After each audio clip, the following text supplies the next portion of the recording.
À Thanksgiving, ma sœur a servi tout le monde sauf mon fils de 8 ans et a dit « Tu es l'erreur qui a tout gâché ». Il a arrêté de manger pendant des jours. Je ne l'ai pas confronté. Une semaine plus tard, elle a appelé. Avant de commencer l'histoire, n'oubliez pas d'aimer et de vous abonner à la chaîne pour voir plus d'histoires comme celle-ci. Ma sœur a regardé mon fils de 8 ans, a repoussé son assiette vide de la table de Thanksgiving, et a prononcé les mots qui allaient briser quelque chose en lui, quelque chose que j'essaie encore de réparer. « Tu es l'erreur qui a tout gâché », a-t-elle dit. Elle l'a dit clairement, sans murmurer, sans marmonner entre ses dents, ce qui lui aurait permis de prétendre plus tard qu'elle ne le pensait pas. Elle a regardé mon enfant, mon Hollis, et l'a traité d'erreur devant 14 membres de la famille, 3 voisins, et le personnel de traiteur qu'elle avait embauché pour se donner de l'importance. Ensuite, elle a servi tout le monde. De la dinde avec tous les accompagnements, de la farce maison, de la sauce au canneberge dont elle s'était vantée toute la semaine. Elle a déposé chaque assiette avec un sourire, a fait la conversation sur la recette, a accepté les compliments sur la présentation, tout ça pendant que mon fils restait assis, sans rien devant lui. Ses petites mains étaient croisées sur ses genoux, ses yeux fixés sur l'espace vide où son assiette aurait dû être. Il n'a pas pleuré. C'est ce qui m'a le plus anéanti. Il n'a pas pleuré parce qu'il avait appris à ne pas pleurer devant tante Nessa. Quelque part en cours de route, mon bébé avait compris que montrer sa douleur en sa présence ne faisait qu'empirer les choses. Alors, il est resté parfaitement immobile, le menton ferme, les yeux secs, ressemblant à un petit soldat entraîné pour ce genre exact de cruauté. Et je n'ai rien fait. Je suis restée assise. J'ai regardé ça arriver. J'ai ouvert la bouche pour parler, mais aucun son n'en est sorti. Ma mère, Darren, était assise 3 chaises plus loin, soudain fascinée par sa serviette. Mon beau-frère, Bradley, s'est raclé la gorge et a pris le vin. Les voisins ont échangé des regards gênés, mais ont continué à manger. La seule personne qui a réagi était ma nièce, Ren, la propre fille de Nessa, âgée de 16 ans, dont le visage est devenu livide d'horreur en voyant sa mère humilier un enfant. Mais j'étais sa mère. J'étais censé le protéger. Et je suis resté là, figé, pendant que ma sœur disait à mon fils qu'il n'aurait pas dû exister. Après ce qui a semblé 1 heure, mais n'était probablement que 30 secondes, j'ai traversé la table, pris l'assiette d'Hollis et l'ai servi moi-même. Mes mains tremblaient si fort que j'ai renversé de la sauce sur la nappe. Nessa ne m'a même pas regardé. Elle a continué à parler à ses invités de la difficulté de trouver de bonnes dindes biologiques de nos jours. Nous sommes partis tôt. J'ai prétexté qu'Hollis ne se sentait pas bien, ce qui n'était même pas un mensonge. Il avait l'air malade, gris et petit, et d'une certaine façon plus vieux qu'un enfant de 8 ans ne devrait jamais l'être. Dans la voiture, je n'arrêtais pas de le regarder dans le rétroviseur, attendant qu'il dise quelque chose, qu'il pleure, qu'il me demande pourquoi tante Nessa était si méchante. Il ne l'a pas fait. Il a juste fixé les maisons qui défilaient par la fenêtre, avec leur lumière chaleureuse, leur famille normale, et leur fête de Thanksgiving qui n'incluait probablement pas d'adultes disant aux enfants qu'ils étaient des erreurs. Quand nous sommes rentrés, il est allé directement dans sa chambre. Il n'a pas demandé de dessert. Il n'a pas voulu regarder notre film habituel du jeudi soir. Il s'est juste glissé au lit tout habillé et a tourné son visage contre le mur. Le lendemain matin, il a dit qu'il n'avait pas faim pour le petit déjeuner. Le matin d'après, la même chose. Au 4e jour, mon fils n'avait presque rien mangé, quelques biscuits salés, un demi-verre de lait. Il prétendait avoir mal au ventre, mais je connaissais la vérité. Quelque chose s'était brisé en lui, et la nourriture n'allait pas le réparer. J'aurais dû confronter ma sœur. J'aurais dû l'appeler ce soir-là et lui crier dessus jusqu'à ce que ma gorge soit à vif. J'aurais dû dire à ma mère exactement ce que je pensais d'elle pour être restée assise en silence pendant que son petit-fils était détruit verbalement. J'aurais dû faire 100 choses différemment, mais je ne l'ai pas fait. Je me suis dit que j'avais besoin de temps pour trouver les mots justes. Je me suis dit que déclencher une guerre familiale juste avant les fêtes ne ferait qu'empirer les choses. Je me suis dit que si je lui donnais un peu d'espace, Nessa réaliserait peut-être ce qu'elle avait fait et s'excuserait d'elle-même. Je me mentais. La vérité, c'est que j'avais peur. Après 32 ans à être la petite sœur, celle qui causait des problèmes, celle à qui on disait toujours de préserver la paix et de ne pas faire de vagues, je ne savais pas comment riposter. Nessa avait passé toute ma vie à me faire sentir petite. Et même lorsqu'elle s'en est prise à mon enfant, je n'ai pas pu me libérer de ce schéma. Alors, je me suis concentré sur Hollis. J'ai préparé ses plats préférés même s'il ne les mangeait pas. Je lui ai dit « je t'aime » tellement de fois que les mots ont commencé à sonner creux. Je l'ai serré contre moi la nuit quand il a finalement pleuré, 4 jours après Thanksgiving. Et je lui ai promis qu'il n'était pas une erreur, qu'il était désiré, qu'il était la meilleure chose qui me soit jamais arrivée. Et je me détestais de ne pas avoir dit ces mots au visage de ma sœur devant tout le monde, à l'instant même où elle avait ouvert la bouche. Je pensais que c'était la fin de l'histoire. Je pensais que j'allais simplement écarter Nessa de nos vies, laisser la relation mourir d'une mort lente, faite d'appels non rendus et d'invitations déclinées, et me concentrer sur la guérison des dégâts causés à mon fils. Mais exactement une semaine après Thanksgiving, à 2h14 du matin, mon téléphone a sonné. C'était Nessa, et elle sanglotait si fort qu'il m'a fallu près d'une minute entière pour comprendre ce qu'elle disait. Sa fille, Reine, l'avait quittée, avait fait ses valises, appelé son oncle et franchi la porte avec une lettre qui contenait toutes les vérités que Nessa avait passé des années à refuser d'entendre. Et ce qui s'est passé ensuite a changé tout ce que je pensais savoir de ma sœur, de ma famille, et du silence que j'avais gardé depuis bien trop longtemps. Pour comprendre ce qui s'est passé à cette table de Thanksgiving, vous devez comprendre ma famille. Et pour comprendre ma famille, vous devez comprendre les 2 filles très différentes que ma mère a élevées. Je m'appelle Tansen Marrow. J'ai 32 ans et je suis technicienne vétérinaire dans une petite clinique pour animaux à Dayton, Ohio. Ce n'est pas un travail prestigieux. Je passe mes journées à tenir des chiens anxieux pendant les prises de sang, à nettoyer les chenils, à réconforter les familles lorsque nous ne pouvons pas sauver leurs animaux. Le salaire est modeste, les heures sont longues, et je rentre chez moi la plupart des soirs avec une odeur d'antiseptique et de poils de chien. Mais j'adore ça. J'ai toujours aimé les animaux plus que la plupart des gens. Et il y a quelque chose de profondément satisfaisant à passer ces journées à aider des créatures qui ne peuvent pas s'aider elles-mêmes. Je vis avec mon fils, Hollis, dans une petite location de 2 chambres à environ 15 minutes de la clinique. La maison n'a rien de chic. Le robinet de la cuisine goutte. Le système de chauffage fait des bruits étranges en janvier. Et le jardin est à peine assez grand pour la balançoire d'occasion que j'ai achetée à Hollis pour son 6e anniversaire. Mais elle est à nous. Je l'ai faite nôtre. Les murs sont recouverts des dessins d'Hollis. Le réfrigérateur est tapissé de ses photos d'école et de ses bulletins. Et chaque recoin de cette petite maison contient un souvenir de la vie que nous avons construite ensemble. Hollis a 8 ans et c'est la meilleure personne que je connaisse. Je ne dis pas cela parce que je suis sa mère. Je le dis parce que c'est vrai. C'est le genre d'enfant qui remarque quand quelqu'un est triste et essaie de le réconforter. Il m'apporte des pissenlits du jardin parce qu'il sait que je trouve qu'ils sont sous-estimés. Il veut être vétérinaire quand il sera grand. Et le week-end, il m'accompagne à la clinique et aide à nourrir les animaux qui y passent la nuit. Le personnel l'adore. Les animaux l'adorent. Il a cette manière douce et tranquille qui fait que tout être vivant se sent en sécurité. Il est aussi sensible d'une manière qui m'inquiète parfois. Il prend les choses à cœur. Il se souvient de la méchanceté longtemps après que la plupart des enfants seraient passés à autre chose. Et il a passé toute sa vie à essayer d'obtenir l'approbation de gens qui n'allaient jamais la lui donner. Des gens comme ma sœur Nessa. Nessa a 6 ans de plus que moi, en grandissant, elle était tout ce que je n'étais pas. Elle était organisée. Elle était ambitieuse. Elle planifiait sa vie par tranches de 5 ans et s'en tenait réellement à ses plans. Elle n'avait que des A, était capitaine de l'équipe de volleyball, a obtenu son diplôme avec les honneurs et a épousé Bradley Conquête 2 semaines après avoir terminé son diplôme en commerce. La famille de Bradley possède une chaîne de magasins de meubles dans 3 États. Et Nessa a emménagé dans une coloniale de 4 chambres avec un garage pour 3 voitures avant d'avoir 25 ans. J'étais l'autre fille, la rêveuse, celle qui a changé de majeur 3 fois, qui est sortie avec les mauvais gars, qui n'a jamais vraiment trouvé ce qu'elle voulait devenir. Ma mère, Darren, nous aimait toutes les deux, je crois. Mais elle ne cachait pas quelle fille elle comprenait le mieux. Nessa était prévisible. Nessa avait du sens.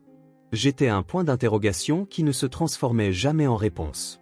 Quand j'avais 23 ans, j'ai commis l'erreur qui allait définir ma relation avec ma sœur pour la décennie suivante. Je suis tombée enceinte. Il s'appelait Derek. Nous sortions ensemble depuis 6 mois et je pensais être amoureuse de lui. Peut-être que je l'étais. Peu importe maintenant. Ce qui compte, c'est que lorsque je lui ai annoncé ma grossesse, il a disparu. Pas de façon dramatique, pas avec une dispute ou une confrontation. Il a simplement cessé de répondre à mes appels, a déménagé de son appartement et m'a laissé me débrouiller seule pour le reste. J'ai décidé de garder le bébé.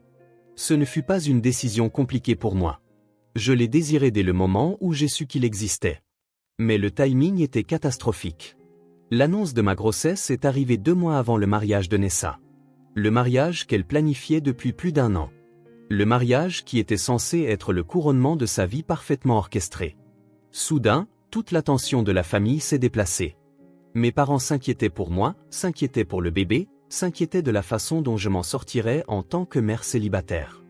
L'argent qu'ils avaient mis de côté pour des extras à la réception de Nessa a servi à payer la caution de mon premier appartement. Ma mère a passé les semaines précédant le mariage à m'aider à aménager une chambre de bébé au lieu d'aider Nessa avec les derniers préparatifs. Le mariage a tout de même eu lieu. Il était toujours magnifique, mais il n'était plus le centre de l'univers. Et Nessa ne me l'a jamais pardonné. Elle ne l'a jamais dit directement. Pas au début. Mais je l'ai senti au fil des années, de mille petites manières. La façon dont elle regardait Hollis comme s'il était un inconvénient, la façon dont elle l'excluait des fêtes d'anniversaire et des nuits chez les cousins, la façon dont elle faisait des commentaires sur les accidents et la mauvaise planification chaque fois que j'étais à portée de voix. Ma mère me disait toujours de l'ignorer, de donner du temps à Nessa, de préserver la paix pour le bien de l'unité familiale. Alors, je l'ai fait. Pendant 8 ans, j'ai préservé la paix. J'ai ravalé ma colère, j'ai trouvé des excuses pour ma sœur et je me suis dit qu'elle finirait par voir à quel point Hollis était un enfant extraordinaire. J'avais tort. Et ce Thanksgiving allait prouver à quel point je m'étais trompé. J'ai failli ne pas aller à Thanksgiving cette année. Je me faisais des excuses dans ma tête depuis des semaines. Hollis avait un léger rhume, je devais travailler tard, la voiture faisait un bruit bizarre. N'importe quelle raison aurait suffi pour rester à la maison, commander une pizza et regarder des films avec mon fils au lieu de nous soumettre tous les deux à une autre fête de sourires forcés et de cruauté subtile. Mais ma mère a appelé. « S'il te plaît, Tanson », a-t-elle dit, et j'entendais l'épuisement dans sa voix. Ça a été une année si difficile pour tout le monde. Nessa a promis qu'elle se tiendrait à carreau. Je veux juste passer une bonne fête avec toute ma famille réunie. Est-ce trop demandé? J'avais envie de lui dire oui. J'avais envie de lui dire que me demander d'amener mon fils dans une maison où il n'était pas désiré était en fait trop demandé, mais je ne l'ai pas fait, car après 32 ans en tant que fille de Darren Marrow, je ne pouvais toujours pas lui dire non. D'accord, ai-je dit. Mais si Nessa commence quoi que ce soit, nous partons. Elle ne le fera pas, a promis ma mère. Je lui ai parlé. Tout ira bien. J'ai donc annoncé à Hollis que nous allions chez tante Nessa pour Thanksgiving, et son visage s'est illuminé d'une manière qui m'a serré la poitrine. Il avait fait une carte pour ma mère, une dinde en papier de construction avec des yeux mobiles et un message à l'intérieur qui disait « Je suis reconnaissant pour ma famille ». Il avait aussi répété une blague qu'il voulait raconter au dîner, une histoire sur une dinde qui traverse la route. Il l'avait répété au moins 20 fois dans sa chambre, essayant d'obtenir le timing parfait. Dans la voiture, en y allant, il tenait fermement la carte sur ses genoux et m'a posé la question qui aurait dû me faire demi-tour sur le champ. « Maman, tu crois que tante Nessa m'aimera cette année ?» Je l'ai regardé dans le rétroviseur, son visage plein d'espoir, ses cheveux soigneusement peignés et sa meilleure chemise boutonnée qu'il avait choisie lui-même, et je lui ai menti. « Sois juste toi-même, mon bébé. C'est suffisant. » Nous sommes arrivés chez Nessa à exactement 14 heures. La maison coloniale se dressait au bout d'une longue allée décorée de couronnes d'automne de bon goût et de citrouilles parfaitement disposées sur les marches du porche. À travers les fenêtres, je pouvais voir des gens bouger à l'intérieur, la lueur chaleureuse d'une maison qui ressemblait à une photo de magazine. Hollis m'a pris la main alors que nous marchions vers la porte d'entrée. Sa paume était moite. Nessa a ouvert après le deuxième coup. Elle portait un pull en cachemire de couleur crème et un pantalon ajusté, ses cheveux coiffés comme si elle sortait de chez le coiffeur. Elle m'a regardé, puis a baissé les yeux sur Hollis, et son sourire s'est à peine resserré. « Vous êtes là ?» a-t-elle dit. « Entrez. Tout le monde est déjà là. » Je lui ai tendu la bouteille de vin que j'avais apportée, un rouge coûteux pour lequel j'avais dépensé beaucoup trop d'argent, espérant qu'il servirait de geste de paix. Elle a jeté un coup d'œil à l'étiquette, a hoché la tête une fois et l'a mise de côté sans commentaire. Elle resterait non ouverte sur son comptoir pour le reste de la journée. À l'intérieur, la maison sentait la dinde rôtie et les bougies à la cannelle. Ma mère s'est précipitée pour nous serrer dans ses bras, s'exclamant sur la taille d'Hollis et sur son bel aspect dans sa jolie chemise. Hollis a essayé de lui donner la carte qu'il avait faite, mais avant qu'elle ne puisse la prendre, Nessa l'a interceptée. « Oh, c'est adorable !» a-t-elle dit d'un ton monocorde, jetant à peine un coup d'œil à la dinde aux yeux mobiles. Elle l'a posée sur une table d'appoint à côté d'une pile de courrier où elle serait oubliée pour le reste de l'après-midi. Les autres invités remplissaient la maison, les parents de Bradley, guindés et formels comme toujours, Quelques voisins que Nessa avait invités pour se vanter de ses talents d'hôtesse, et Reine, ma nièce, qui s'est détachée d'une conversation pour courir et prendre Hollis dans ses bras. « Salut, petit cousin », a-t-elle dit, lui ébouriffant les cheveux. « Je t'ai gardé une place à côté de moi pour le dîner. » D'accord, Hollis a rayonné. Reine avait toujours été gentille avec lui, le seul point lumineux lors de nos visites dans cette maison. Mais j'ai remarqué Nessa qui observait l'interaction avec une expression pincée, comme si l'affection de sa fille pour mon fils était une trahison personnelle. L'après-midi a traîné en longueur, et à chaque heure qui passait, les petites cruautés s'accumulaient. Quand Hollis a demandé du cidre de pomme, Nessa a dit assez fort pour que tout le monde entende. « Nous n'avons que la sorte biologique, pas la camelote à laquelle tu es probablement habitué. » Quand il a essayé de rejoindre les autres enfants qui jouaient aux jeux vidéo dans le salon, elle l'a renvoyé à la cuisine, prétendant qu'elle avait besoin que l'espace reste libre, mais voulant en réalité simplement qu'il soit hors de vue. Quand il a ri trop fort à quelque chose que Reine avait dit, Nessa lui a lancé un regard qui l'a fait se recroqueviller et se taire. Je n'arrêtais pas de croiser le regard de ma mère à travers la pièce, la suppliant silencieusement de dire quelque chose. Chaque fois, elle se contentait de hocher légèrement la tête, « Ne fais pas d'histoire. Préserve la paix. » Le même message que je recevais depuis toujours. Au moment où le dîner a été annoncé, mon estomac était noué. J'aurais dû partir. J'aurais dû prendre Hollis et franchir la porte sans jamais regarder en arrière. Au lieu de cela, j'ai suivi tout le monde jusqu'à la table de la salle à manger et je me suis assise pour le repas qui allait briser le sentiment d'appartenance de mon fils à sa propre famille. Le trajet de retour de Thanksgiving a été silencieux. Pas le silence confortable de deux personnes qui n'ont pas besoin de combler chaque instant par des mots. C'était le silence lourd et suffocant de choses qui ne pouvaient pas être dites, de dégâts qui étaient encore en cours de mesure. Je n'arrêtais pas de jeter des coups d'œil à Hollis dans le rétroviseur. Il était assis parfaitement immobile, sa ceinture de sécurité serrée sur sa poitrine, les yeux fixés sur rien. La carte de dinde en papier de construction gisait chiffonnée sur le siège à côté de lui. À un moment donné, dans le chaos du départ, il l'avait récupérée sur la table d'appoint où Nessa l'avait abandonnée. Maintenant, il ne voulait même pas la regarder. Quand nous sommes rentrés à la maison, il est allé directement dans sa chambre sans dire bonne nuit. Je me suis tenu dans le couloir devant sa porte, la main levée pour frapper, puis je l'ai baissée. Qu'aurais-je pu dire? Quel mot pourrait bien défaire ce qui avait été fait? Je n'ai pas dormi cette nuit-là. J'étais allongé dans mon lit, revivant la scène encore et encore, regardant ma sœur glisser cette assiette, entendant sa voix prononcer ces mots, voyant le visage de mon fils absorber le coup. Et à chaque fois, je me voyais assise là, figée, muette, inutile, la mère incapable de protéger son enfant. Le lendemain matin, j'ai fait des crêpes. Aux pépites de chocolat, les préférés d'Hollis, en forme de petits ours, comme il les aimait depuis l'âge de 4 ans. J'ai posé l'assiette devant lui avec un verre de jus d'orange et un sourire plein d'espoir. Il a juste poussé la nourriture avec sa fourchette. « Je n'ai pas vraiment faim, maman. »« Tu n'as presque rien mangé hier, » ai-je dit, essayant de garder ma voix légère. « Allez, juste quelques bouchées. » Il a pris une petite bouchée, a mâché machinalement, puis a demandé la permission de partir. L'assiette était encore presque pleine lorsque je l'ai raclée dans la poubelle. Le deuxième jour a été le même, et le troisième. Au quatrième jour, j'étais vraiment effrayé. Mon fils, qui dévorait habituellement tout ce que je mettais devant lui, qui demandait une deuxième portion et qui piquait des biscuits avant le dîner, n'avait presque rien consommé en près de 100 heures. Il était pâle. Il avait des cernes sous les yeux. Quand je le serrais dans mes bras, je sentais ses côtes plus nettement que je n'aurais dû. Cette nuit-là, je me suis assise au bord de son lit pendant qu'il faisait semblant de lire un livre sur les dinosaures.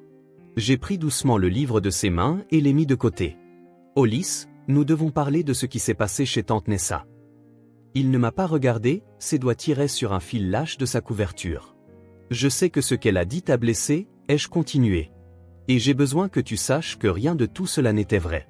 Pas un seul mot. » Il est resté silencieux si longtemps que j'ai cru qu'il n'allait pas répondre.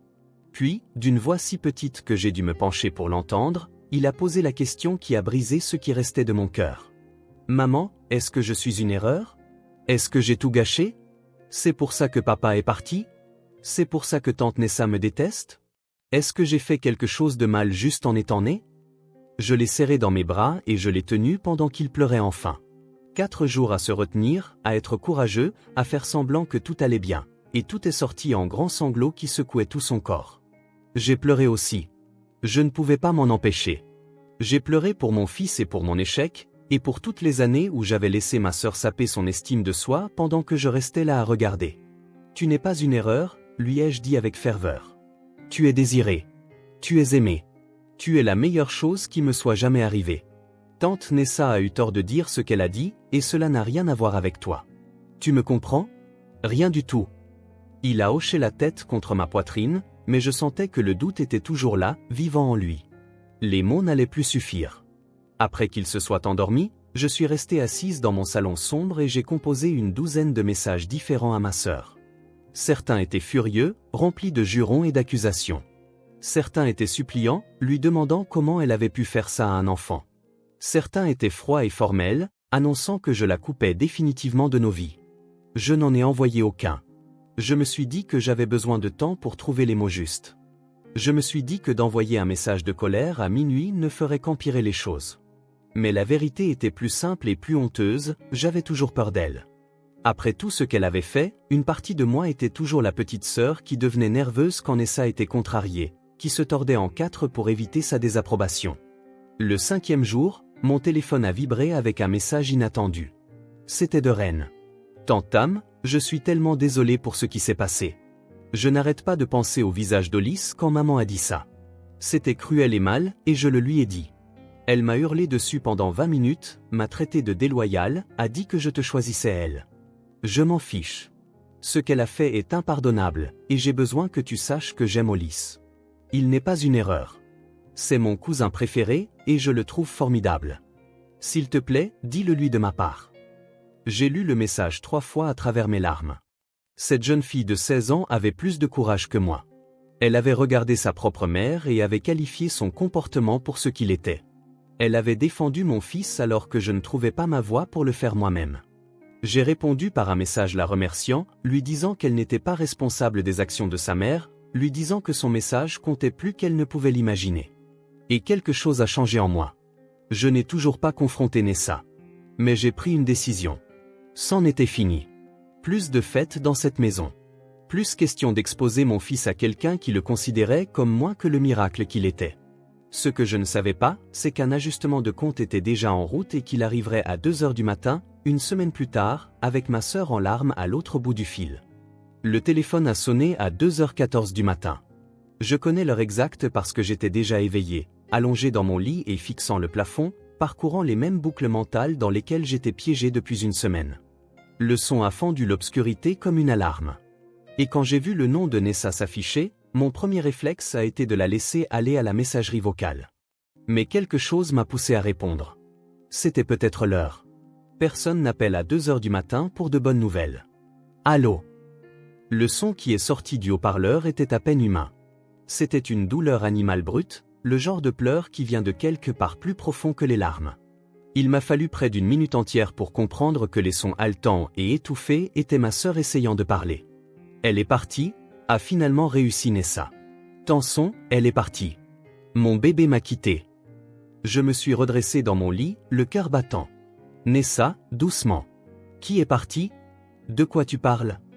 Reine. Sa voix s'est brisée sur le prénom. Reine a fait ses valises et est partie. Elle a appelé le frère de Bradley, Reed, et lui a demandé de venir la chercher. Elle est partie, Tanson. Ma fille est partie, et elle m'a laissé cette lettre, et je n'arrive plus à respirer. Je n'arrive plus à respirer.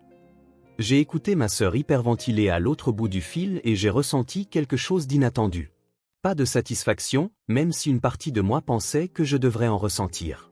Pas de justification, juste une tristesse creuse et épuisée pour toutes les personnes impliquées dans ce gâchis.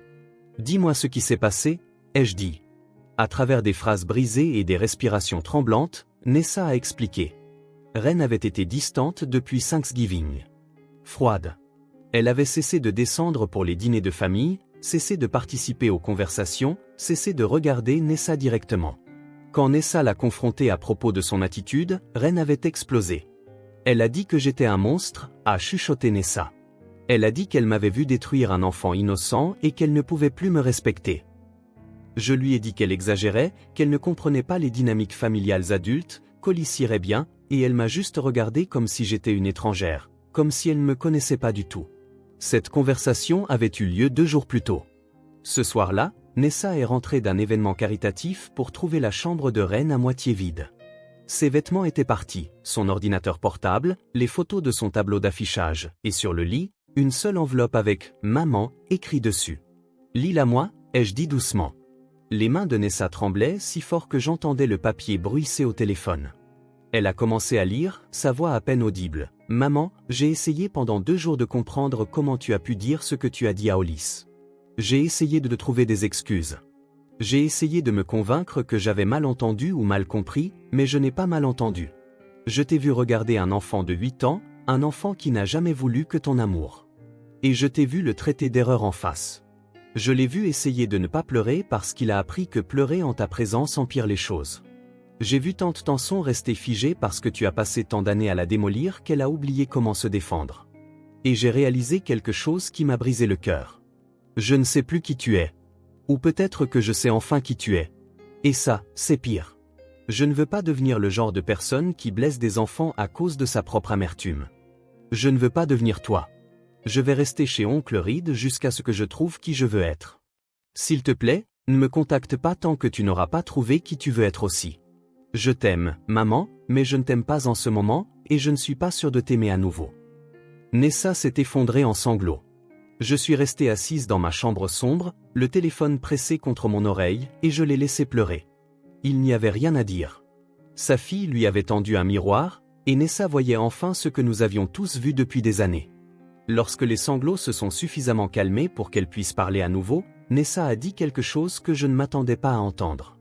Je ne le pensais pas, Tanson. Je sais que ça n'a pas d'importance. Je sais que le mal est fait. Mais j'ai besoin que tu comprennes que je ne pensais rien de tout cela. J'ai été tellement en colère pendant si longtemps, et je ne me souviens même plus pourquoi. Alors pourquoi, ai-je demandé. Pourquoi as-tu passé 8 ans à punir mon fils pour son existence? Qu'est-ce qu'il t'a fait? Le silence s'est étiré entre nous. Quand Nessa a finalement répondu, sa voix était à peine audible. Quand tu es tombée enceinte d'Hollis, je venais d'avoir ma 2e fausse couche. Bradley et moi essayons d'avoir des enfants depuis des années. Après Ren, nous voulions plus d'enfants, une grande famille, et je n'arrêtais pas de les perdre. 2 fausses couches en 18 mois. Et puis tu as appelé pour dire que tu étais enceinte par accident, avec un type qui n'est même pas resté, et toi, tu as pu le garder. J'ai fermé les yeux. En 8 ans, Nessa ne m'avait jamais raconté ça. Tu es tombée enceinte sans même essayer, a-t-elle continué. Et je ne pouvais pas le rester, peu importe mes efforts. Je te haïssais pour ça.